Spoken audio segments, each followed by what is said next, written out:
Du coup, les camarades, je vous présente Philippe, qui est un camarade militant à Révolution Permanente, notamment qui s'occupe beaucoup de tout ce qui se passe à l'échelle internationale, en fait, et notamment le but de ce live tous les deux, c'était de pouvoir un peu faire un point de situation sur ce qui est en train de se passer, notamment, vous avez pu suivre toute la journée les questions autour de la Biélorussie, des fameux migrants qui, entre la frontière entre la Biélorussie et la Pologne, sont bloqués et qui, du coup, eh ben, dans cette atmosphère de montée de l'extrême droite, cette atmosphère réactionnaire, etc., où la question de l'immigration est une question qui pollue en fait le débat politique.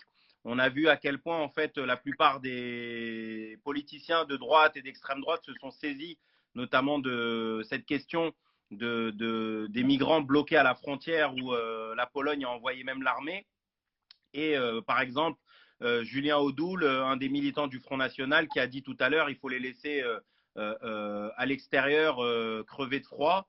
Marine Le Pen qui s'est dit solidaire avec la Pologne pour empêcher les migrants de franchir la frontière. Enfin voilà, c'est ce qui est en train de se passer, notamment Philippe qui suit ce qui est en train de se passer là-bas, va essayer de nous en dire plus, essayer déjà de vulgariser au maximum ce qui se passe. Et ça fait aussi écho, avant de donner la parole à Philippe, ça fait également écho, vous savez, par rapport à cette campagne présidentielle et notamment à ma candidature dans la présidentielle, où pour nous, c'est-à-dire moi et mes camarades de Révolution Permanente, la question de l'impérialisme, en fait, est une question centrale, la question de l'immigration, la question des frontières, tous ces sujets-là, en fait, sont des sujets qui, pour nous tiennent énormément à cœur, en fait, et pour nous sont centraux aujourd'hui. Mais à travers un œil qui est un œil de solidarité, d'humanité, qui n'est pas l'œil réactionnaire et d'extrême droite qui viserait à, comme Montebourg l'a fait, essayer d'interdire les transferts d'argent pour récupérer les soi-disant immigrés que ne veulent plus les pays d'origine, etc., etc. Donc pour nous, c'est un sujet qui est central et c'est pour ça que discuter politiquement de ce qui se passe aujourd'hui autour de la Biélorussie et la Pologne nous apparaît assez central. Philippe, je te laisse pour la première question. Est-ce que tu peux expliquer ce qui est en train de se passer aujourd'hui au niveau de la frontière polonaise pour celles et ceux qui ne sont pas au courant? Oui, bonjour déjà, bonne soirée à tout le monde. Oui, déjà pour ce qui se passe à la frontière entre la Biélorussie et la Pologne, depuis lundi dernier, en réalité c'est depuis août dernier, on a vu dans cette frontière traverser beaucoup des réfugiés, des migrants venus notamment du Moyen-Orient mais qui, depuis lundi, il y a un afflux assez important à la frontière entre la Pologne et la Biélorussie. On calcule entre 2000 et 4000 personnes qui ont été conduites. En tout cas, tout semble indiquer qu'elles ont été conduites par les forces de sécurité biélorusses de Minsk, la capitale biélorusse, vers la frontière avec la Pologne pour essayer d'atteindre l'Allemagne, ou les pays les plus riches, évidemment, que là, la frontière se trouve complètement fermée, mais il y a zéro migrant qui veut aller s'installer en Pologne. Et en tout cas, de ceux qui sont là, j'ai vu des vidéos, lu des témoignages où ils disent clairement qu'ils veulent aller en Allemagne ou dans des pays plus riches. Évidemment, c'est des gens qui fuient la guerre, comme je vous disais, du Moyen-Orient, notamment beaucoup de Syriens, d'Irakiens, mais pas que. Il y a aussi des gens d'Afghanistan, même si les nombres, les chiffres sont très difficiles à savoir. Mais en tout cas, voilà, c'est ça la situation. Et ça a provoqué le flux des migrants, ça a provoqué que la Pologne envoie aujourd'hui 15 000 soldats, 15 000 troupes de l'armée, plus la police et frontières et la police, qui sont en renfort. Et évidemment, il a installé, comme vous pouvez voir sur Internet, les vidéos, YouTube, etc., un mur de barbelés en métal, etc., pour empêcher les migrants. Parfois, les migrants ont essayé de foncer et passer quand même la frontière, mais ils ont été gazés et réprimés, évidemment. Et il faut savoir que depuis, je disais depuis, c'est depuis août, mais depuis août, il y a eu au moins 10 morts de migrants, et pour différentes raisons. Parce que c'est pas que, je sais pas, les gens peut-être imaginent que la frontière, c'est un peu comme la frontière entre la France et la Belgique, ou je sais pas, ou l'Italie, tu prends le train et tu vas, et tu es déjà de l'autre côté d'une ville. Donc, il faut savoir que la frontière entre la Biélorussie et la Pologne est au milieu d'une forêt. Ça veut dire qu'une fois que tu traverses, c'est pas fini. C'est une forêt où il y a des loups, des lynx, et évidemment, tu manges, il n'y a rien à manger, il y a à boire non plus, c'est de l'eau non potable. Donc, tout ça, il faut aussi le prendre en compte, non? Parce que quand on dit laisser les gens dehors, le tout que je disais, c'est important parce que vous voyez le froid qu'il fait, en tout cas, nous, on a en région parisienne, le froid qu'il fait, et même si avec les prix, on réfléchit deux, trois fois avant d'allumer le chauffage. Imaginez en Pologne, en Biélorussie, les gens qui dorment dans des tentes, quoi. Juste pour savoir, c'est les migrants qui sont bloqués là-bas entre la frontière, ils viennent d'où essentiellement? Et essentiellement du Moyen-Orient. Ça peut paraître un peu bizarre, non? Parce qu'on a l'habitude de voir des routes des migrants passer par le Maroc, passer par la Turquie. Et la Turquie, c'est la route, on va dire, une des routes les plus naturelles, entre mille guillemets, des flux migratoires vers l'Europe. Et on s'est dit, mais comment ils ont fait pour arriver dans un pays au milieu de l'Europe, comme la Biélorussie? Et en fait, c'est une grande partie de la dispute vient de là, parce que tout semble indiquer, et je pense que c'est le plus probable, que le gouvernement biélorusse a affrété des avions de différents pays pour créer une masse de migrants voulant aller en Europe et créer justement une pression sur les pays d'Europe de l'Est et les pays baltes et mettre la pression sur l'Europe. Pourquoi ça? Et ça, parce qu'en Biélorussie, il y a une contestation du pouvoir en place. L'Union européenne soutient l'opposition et du coup, on estime qu'ils font ça pour mettre la pression sur l'Europe parce que l'Europe a appliqué des sanctions contre la Biélorussie, donc pour essayer voilà, soit d'obtenir un assouplissement dans des sanctions, aussi pour distraire un peu la pression interne, non? Parce qu'il faut dire que le régime biélorusse, il est en grande difficulté en ce moment, il y a beaucoup de contestations, on va dire, et donc, voilà, ils essayent d'utiliser la même arme qu'utilise parfois le Maroc, qu'utilise parfois la Turquie et d'autres pays. Hein. Ça, c'est le truc qu'il faut dire, je pense, avant de parler des conflits géopolitiques ou quoi, c'est qu'ici, on est en train d'assister Tu à peux une expliquer pour le multiplication. Maroc et la Turquie, c'était à quel moment exactement? Oui, par exemple, pour revenir à ça, par exemple, le Maroc, récemment, il y a eu des différents politiques avec l'Espagne, notamment autour de la reconnaissance de la souveraineté marocaine au Sahara occidental, et aussi parce que l'Espagne a accueilli le chef du Front Polisario qui se bat au Sahara occidental pour l'indépendance, non? Et que le Maroc revendique le Sahara occidental comme son territoire.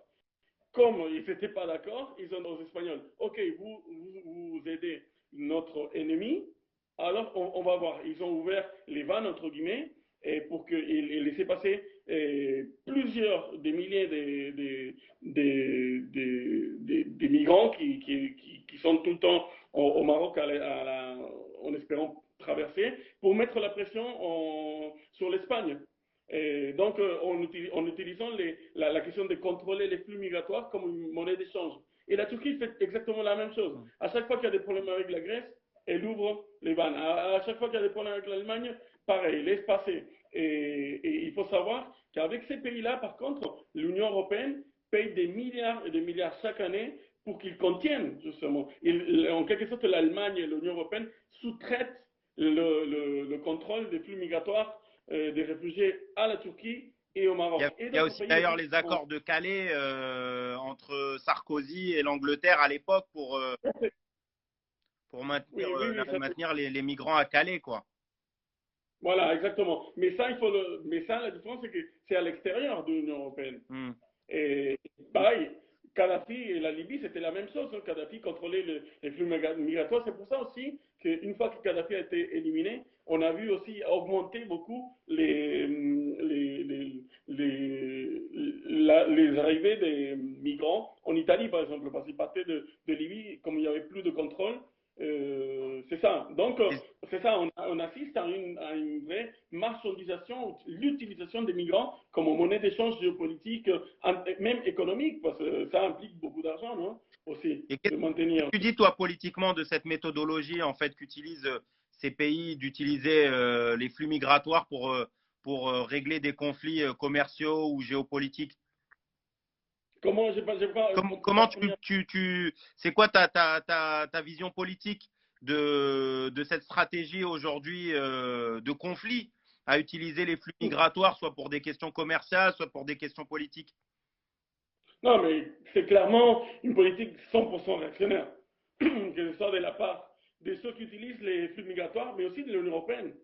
Parce que là, voilà, ils mettent l'accent sur le fait qu'ils vont arriver ou pas les migrants, mais les migrants ici, c'est les victimes. Hmm. Et c'est une politique complètement réactionnaire qui, pour des échanges et des frictions qui sont géopolitiques, économiques ou autres, ils utilisent des êtres humains.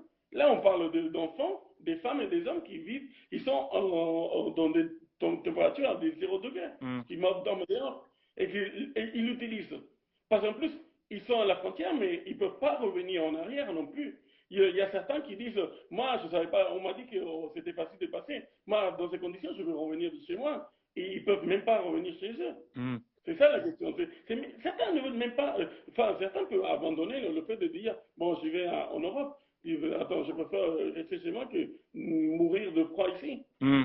Donc, ça, c'est un truc, c'est une politique complètement réactionnaire, d'un côté comme de l'autre. Parce qu'ici, il n'y a pas la démocratie, parce que Merkel a dit, a appelé Poutine pour dire faites quelque chose, faites pression sur Loukachenko, le président biélorusse, pour qu'il ne traite pas de façon inhumaine les migrants. Mais l'Europe est aussi Hmm. responsable de traitement inhumain. Actuellement, la situation, c'est quoi, du coup, politiquement, c'est quoi les enjeux par rapport à ces migrants-là? Est-ce que, toi, comment tu vois les choses? Est-ce que ils vont céder et laisser passer les migrants, ou bien est-ce que va y avoir une négociation politique pour finalement qu'ils restent en Biélorussie? Parce qu'on a déjà vu dans le passé, en fait, du monnayage où à un moment donné, soit en Italie, soit autre, en fait, on donne de l'argent aux États pour qu'ils puissent contenir finalement les migrants.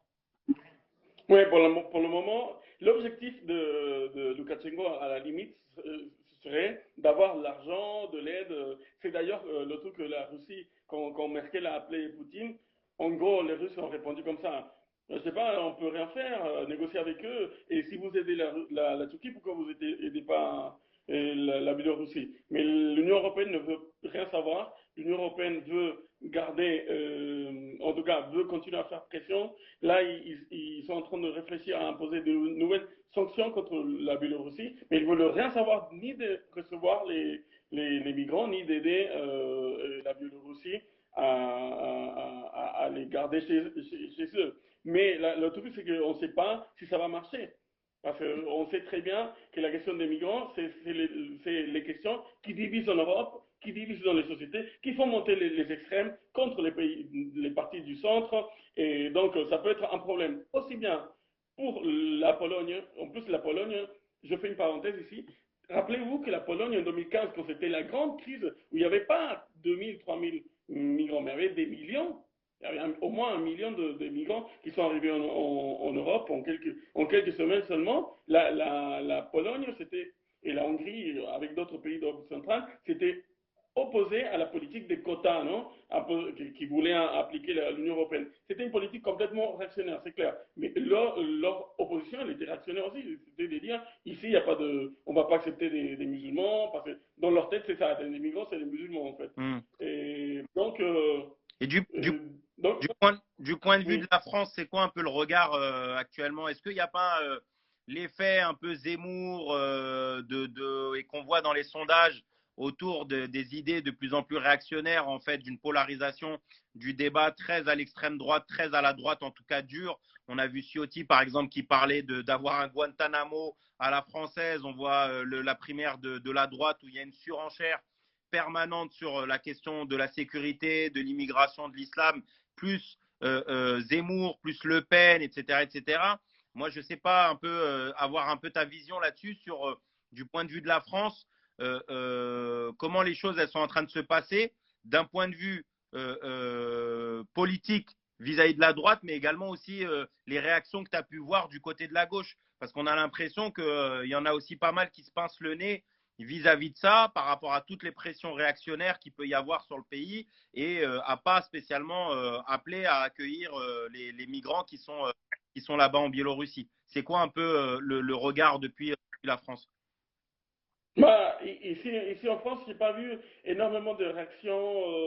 Peut-être que c'est parce que moi, j'ai pas vu hein, de réactions en mode accueil. J'ai pas vu. Je peux pas dire ce que du point de vue de la gauche, plus on dit parce que j'ai pas trop vu. Mais par contre, le gouvernement Macron, il est complètement aligné avec Merkel. C'est-à-dire la ligne de fermer. Fermeture, pas un migrant qui rentre et voilà, on peut rien faire. Et de dénoncer évidemment Loukachenko et tout. Évidemment que le gouvernement ici, il s'est fait discret quand même sa ligne, mais c'est pas non plus qu'il est en train de faire un tollé non plus. Mais moi je pense qu'il n'a pas non plus trop intérêt justement à se mettre dans un dossier. Et en plus qu'il la France, le gouvernement en tout cas il sait qu'il n'est pas visé directement. Parce que la plupart des migrants qui viennent du Moyen-Orient ne viennent pas en France, ne veulent pas venir en France, ils vont directement en Allemagne. Donc, je pense qu'ils doivent se dire qu'ils se démerdent. Nous, on les soutient, on s'aligne avec l'Europe, mais ils ne vont pas non plus faire trop de bruit parce que voilà, c'est un sujet sur lequel Macron ne peut que perdre. On passe dans un contexte où, comme tu dis, en France, c'est une folie. Tous les jours, le seul sujet, tu as l'impression, c'est la immigration, islam, c'est les seules choses. Donc, tout est polarisé autour de ça. On vient de nous dire on va traquer les chômeurs, mais oui, mais les étrangers, mais oui, mais les musulmans. Donc, je pense que, que ça c'est la réaction de la France, quoi. Tu dis quoi à celles et ceux qui peuvent dire qu'il y a un problème autour de la question de l'immigration? On voit même parfois du côté de l'extrême droite, on va taxer en fait la gauche en disant la gauche de manière générale va utiliser l'immigration parce que ça lui fait de la politique, etc., etc., et qu'en réalité la gauche participe aussi à l'oppression, entre guillemets, de l'immigration, que de toute façon, y a 6 millions de chômeurs, qu'il y a déjà de la misère, tu sais le fameux on ne peut pas cueillir toute la misère du monde, etc.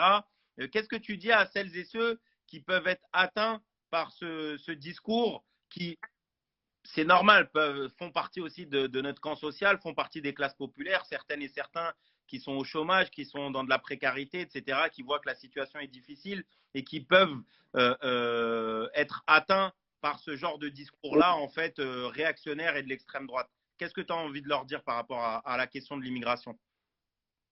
Oui, moi je pense que la première chose à dire, ou en tout cas, c'est de comprendre que c'est normal dans un monde qui est complètement, qui est façonné d'une façon où il y a une poignée de pays qui sont riches, qui spolient des pays ailleurs, et qu'après se construisent les meilleures écoles, les meilleurs services, etc. Mais derrière des barrières, des murs, etc., pour empêcher que ceux-mêmes qui sont victimes de cette spoliation, de cette vol de leur propre richesse, dans leur pays ne puissent pas venir parce qu'ils s'aspirent. Ils voient la télé, ils voient dans les films et tout, tous les trucs. Parce qu'en plus, il y a une vision déformée, effectivement, comme ça se passe vraiment en Europe et tout. Ils pensent, voilà, en tout cas, ça va être mieux que de vivre dans certains pays où il y a des chômages, pauvreté, des salaires de misère, etc. Donc, ça, c'est le résultat de l'impérialisme. Ça, c'est la première chose. Mais la deuxième chose, c'est qu'ils ont, évidemment, qu'il a une vision déformée. Et évidemment qu'ici en France ou dans les pays européens riches, les services et tout sont meilleurs qu'ailleurs, meilleurs qu'au Mali, qu'au Népal, au Tchad, etc.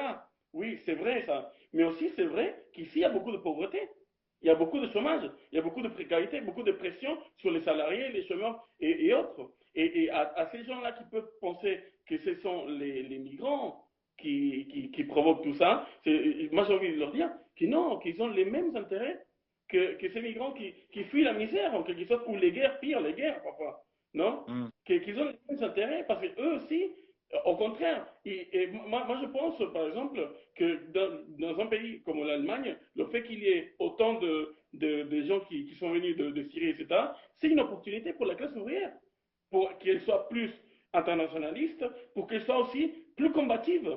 Parce qu'elle va être confrontée à des gens qui ont vécu des trucs très durs. Mm. Et aussi comprendre et finalement être au contact des gens qui ne sont pas si différents. C'est les gens qui travaillent à côté de toi, qui prennent les transports aussi, qui viennent ici. Les gens qui viennent pour travailler. Personne ne vient ici pour devenir riche. Mm. Les riches n'ont pas besoin de prendre un avion pour aller traverser une forêt entre l'Allemagne, entre la Pologne et la Biélorussie. Et moi, j'ai envie de dire ça, de voir les intérêts qu'on a en commun ici. Une dernière question, Philippe, mais qui est combinée plus généralement sur cette campagne présidentielle autour de justement cet effet d'un débat réactionnaire de plus en plus. En fait, la réalité, c'est que par exemple, on voit que la préoccupation première de la population, c'est le pouvoir d'achat, c'est la question des salaires et autres. Et c'est une question qui est quasiment même pas évoquée une seule fois dans l'ensemble des débats. Enfin, la plupart des débats vont commencer autour de la question de l'immigration, de l'islam, de la sécurité. La première question, c'est vraiment celle-là, savoir centralement autour de la campagne présidentielle, qu'est-ce que ça veut dire politiquement aujourd'hui et pourquoi il y a cette tendance-là, en fait, et cette polarisation autour de la question notamment de l'immigration. Il y a eu les sorties de Zemmour, il y a eu les sorties de Le Pen, Macron, etc., le gouvernement. Il y a beaucoup de choses qui sont en train de se passer là-dessus. Et de la même manière, c'est pour ça que je dis que c'est une question combinée, nous dire pourquoi il y a une telle, on va dire, pression par la droite sur ce qu'on peut qualifier de politiciens de gauche. Dans ce sens-là, j'entends notamment Montebourg qui a fait pour moi la pire sortie qui peut exister actuellement. Mais on a aussi Fabien Roussel du PCF qui a fait des sorties sur la question de l'immigration, etc., sur les vieux discours staliniens du Parti communiste à l'ancienne, etc., sur le fait qu'il faut se battre pour qu'eux, ils restent chez eux et qu'ils aient du boulot chez eux. Et aussi une personne qui, avec un niveau peut-être un peu en dessous, mais qui est Jean-Luc Mélenchon de la France Insoumise, qui est aussi sur la question notamment des OQTF, des obligations de quitter le territoire français, en fait, n'est pas très clair. C'est-à-dire qu'il y a d'un côté, on sent un discours plutôt humaniste autour de la question migratoire, si je peux dire de manière diplomatique sur ça, mais qui de l'autre côté, une certaine fermeté aussi sur la question du raccompagnement à la frontière. Il a aussi tenu un peu un discours similaire en Guyane par rapport aux frontières guyanaises, etc., avec le Brésil. Donc, savoir un peu ce que toi, tu penses de toute cette situation autour de la campagne présidentielle et de cette polarisation réactionnaire autour de la question migratoire. Oui, il faut savoir que la question migratoire, la question de l'islam et tout ça paye politiquement pour la droite. Pas seulement pour la droite extrême droite, hein, pour le gouvernement aussi. Et je pense que l'augmentation qu'il y a eu de cette, en tout cas la focalisation qu'il y a eu autour de cette question de l'islam, des étrangers, des migrants, etc., c'est une réponse réactionnaire, c'est une réponse à partir de la droite aux mobilisations qu'il y a eu pendant la pandémie aux États-Unis contre les violences policières et contre le racisme. C'est une réponse réactionnaire à ça. Parce qu'en France aussi, on a eu des milliers de jeunes, et pas seulement les jeunes des banlieues, des petits blancs, comme on pourrait dire, entre guillemets, qui étaient là pour dénoncer le racisme et les violences policières. Donc, c'est une réponse, à mon avis, très importante de ça. Les classes dominantes et les politiciens voient qu'il y a une jeunesse qui se politise autour de la question de la lutte contre le racisme, la lutte contre les violences policières, etc. Et donc, contre le colonialisme, le néocolonialisme. Donc, il y a une nécessité politique, sociale et économique de la part des classes dominantes en France de manipuler les questions d'immigration, d'islam et compagnie. La chaîne qui abonde le plus dans ce sens-là, qui passe H24 des thématiques sur racisme, etc., c'est CNews qui appartient au groupe Bolloré. Le groupe Bolloré qui fait une grande partie des fortunes en Afrique, qui font des affaires troubles parfois en Afrique. Donc, qu'est-ce qu'ils essayent de faire? Il y a plusieurs objectifs. Une, diviser évidemment les travailleurs, de dire que le problème, ce n'est pas le patron, mais c'est ton camarade musulman, étranger, qui vient du Mali, qui vient de l'Inde, qui vient de je ne sais pas où. Et d'autre part, c'est aussi de couper une politisation qu'il y a autour des questions antiracistes et anti-néocoloniales.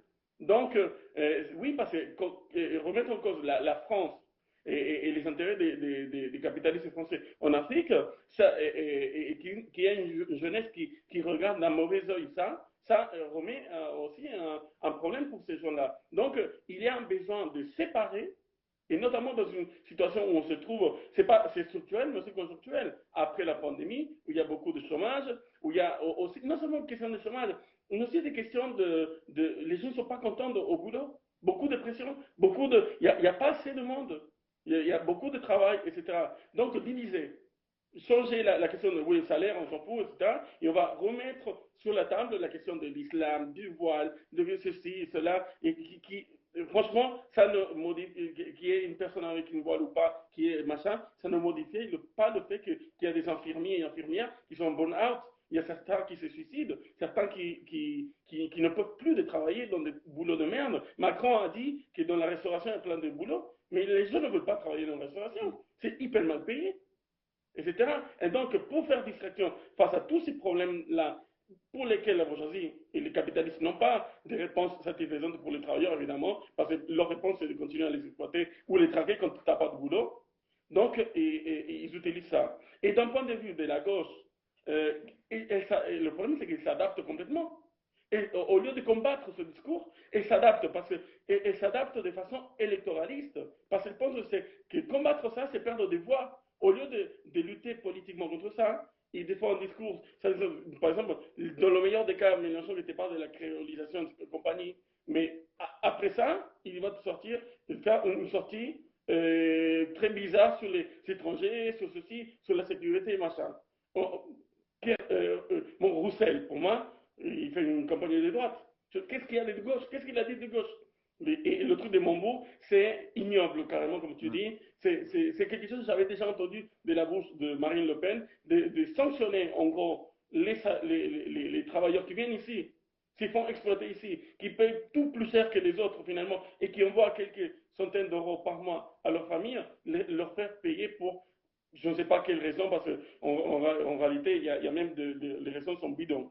Donc, moi, je pense que le problème de la gauche, de ce point de vue, c'est de s'adapter, et au lieu d'être un contrepoids à cette tendance, ils vont donc complètement dans on dirait qu'ils veulent profiter de la vague un peu droitière qui se droitise dans le débat. Le débat politique se droitise, va à droite, et ils l'accompagnent, et perdent complètement cette vision un peu de solidarité internationaliste, mais solidarité, tout simplement une vision de classe. C'est pas juste un internationaliste, c'est une solidarité de classe, parce qu'il y a des gens, on peut dire solidarité internationaliste, mais il y a des gens qui vivent ici depuis 20 ans, 30 ans, et qu'on continue à les traiter comme on est. Et même des gens qui sont, comme, tu le sais, Anas, tous les attaques que tu reçois, qui sont nés ici, et qui sont traités comme des étrangers, et comme si être étranger signifiait d'être moins que les autres, alors qu'on travaille, etc. Je pense qu'il y a quelque chose il faut remettre en cause ça et écouter beaucoup, je pense beaucoup plus cette jeunesse justement qui est révoltée contre le racisme, contre les inégalités et qui lutte contre le néocolonialisme français, etc., qu'elle utilise d'autres mots, etc., tout ce que vous voudrez. Mais clairement, il y a une politisation contre le racisme et comment ça s'est traduit dans les violences policières et tout. Donc, voilà. Merci Philippe. Moi, je voulais juste conclure et partager un petit peu cette discussion-là pour dire que dans cette campagne présidentielle et à travers ma candidature, notamment, et le programme que nous, on porte et que je porte autour de la question de l'immigration, c'est bien entendu que nous, on est à l'inverse de Macron, de la Pologne, de la Biélorussie, de Le Pen et autres. On est pour l'ouverture des frontières, pour la libre circulation, en fait. Parce que nous, en tant que Français, moi, je prends mon passeport demain, je peux aller n'importe où, en fait. Personne ne va m'empêcher d'aller quelque part et on voit qu'à l'inverse, on ne peut pas en fait nous être heureux de pouvoir se déplacer partout dans la planète. Comme on dit à la télé, lorsque les Français ils vont aller vivre en Thaïlande, aux États-Unis ou ailleurs, c'est des expatriés. Ils viennent faire rayonner la France, ils viennent faire connaître la bonne gastronomie, la bonne boulangerie française, etc.